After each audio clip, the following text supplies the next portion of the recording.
नमस्कार दोस्तों, मैं राहुल एक बार फिर से स्वागत करता हूं आज आपका आपके अपने YouTube चैनल सरकारी कैंपस पर। देखिए दोस्तों, रेलवे के इंपॉर्टेंट क्वेश्चंस जो 1 से लेकर 225 तक थे, उन सारे क्वेश्चंस का डिस्कशन मैंने ऑलरेडी कर दिया है। ऊपर आई बटन में उसका लिंक मिल जाएगा या नीचे डिस्क्रिप्शन में भी मैं उसका लिंक दे दूंगा। आप वहां से जाकर उन सारे वीडियो को वॉच कर सकते हैं। अगर आपने देख लिया तो बहुत बहुत धन्यवाद। चलिए 226 से हम स्टार्ट करते हैं। तो आज की इस वीडियो में भी मैं 25 इंपॉर्टेंट क्वेश्चन कराऊंगा जो प्रीवियस ईयर्स में रेलवे के एग्जाम में पूछे जा चुके हैं, और 225 क्वेश्चन कराऊंगा तो आज आपका 250 क्वेश्चन कंप्लीट हो जाएगा।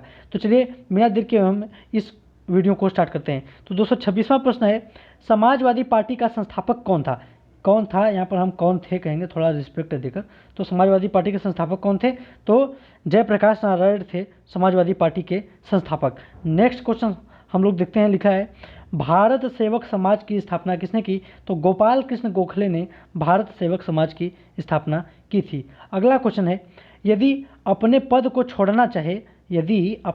छोड़ना चाहे तो भारत का राष्ट्रपति अपना त्यागपत्र किसको भेजता है? कहने का मतलब यह है कि भारत का राष्ट्रपति अगर अपने पद को त्यागना चाहता है, अपने पद से हटना चाहते हैं, स्वयं इस्तीफा देना चाहते हैं, तो वह अपना त्यागपत्र किसको देंगे? तो वह अपना त्यागपत्र देंगे उपराष्ट्रपति को। ठीक है, जैसे अगर रामनाथ कोविंद जो कि राष्ट्रपति हैं हमारे देश के, अगर उन्हें अपना त्यागपत्र देना हुआ तो किसको देंगे? तो वह अपना त्यागपत्र किसको देंगे वो उपराष्ट्रपति यानी एम वेंकैया नायडू को। अगला क्वेश्चन है दोस्तों 229 नंबर का, तुलसीदास किसके राजत्व काल में रहते थे? यानी जब तुलसीदास जी थे तो उस समय कौन सा राजा शासन करता था तो अपने देश पर?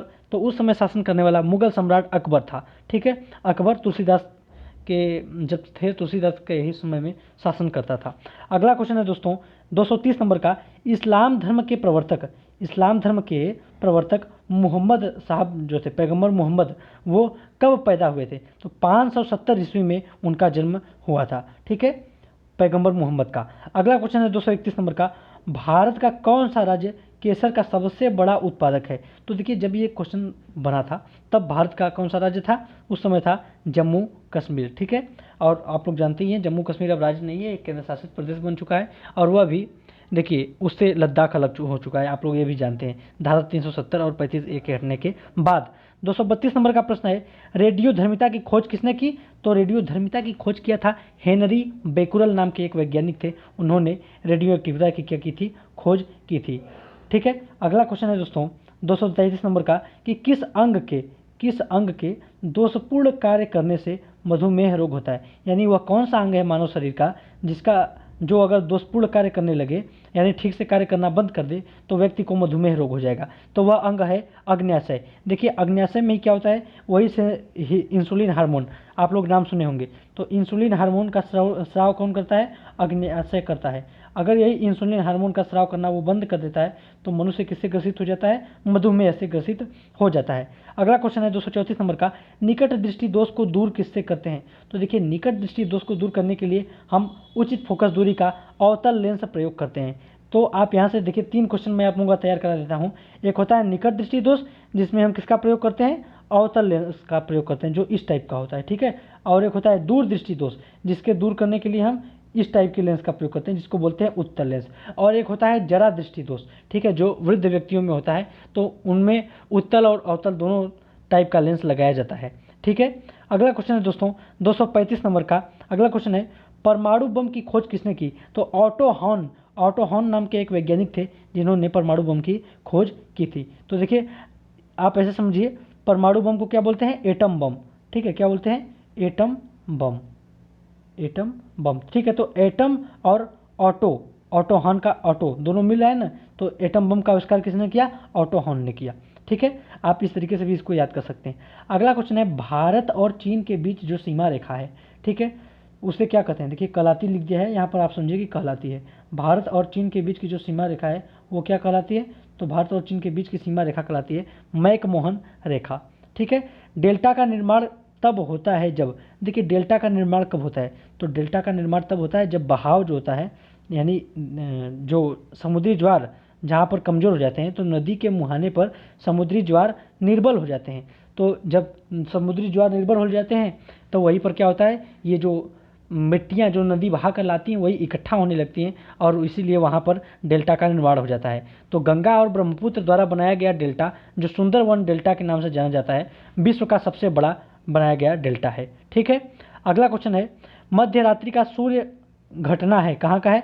तो मध्य रात्रि का सूर्य, तो यह घटना है और आर्कटिक वृत्त के उत्तरी भाग का, आर्कटिक वृत्त के उत्तरी भाग का। ठीक है, अगला क्वेश्चन है दोस्तों, प्रोटेस्टेंट आंदोलन किसके द्वारा प्रारंभ किया गया था? तो प्रोटेस्टेंट आंदोलन किसके द्वारा प्रारंभ किया गया था? तो मार्टिन लूथर के द्वारा यह आंदोलन क्या किया गया था?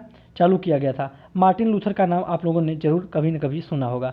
240 नंबर का प्रश्न है, दिल्ली का सुल्तान जो भारत में नहरों का सबसे बड़ा नेटवर्क के निर्माण के लिए प्रसिद्ध था, यानी भारत में नहरों का सबसे बड़ा जाल बनाने वाला दिल्ली का कौन सा सुल्तान था? तो उस सुल्तान का क्या नाम था?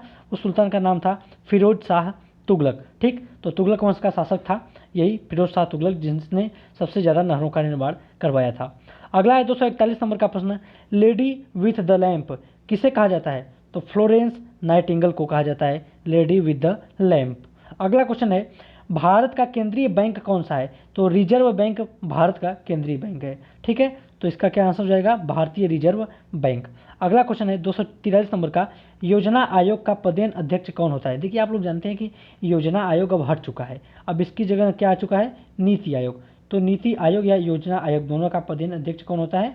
तो दोनों का पदेन अध्यक्ष प्रधानमंत्री होता है। योजना आयोग हट चुका है, उसकी जगह पर नीति आयोग आ गया है। ठीक है, तो प्रधानमंत्री होता है इसका क्या? पदेन अध्यक्ष।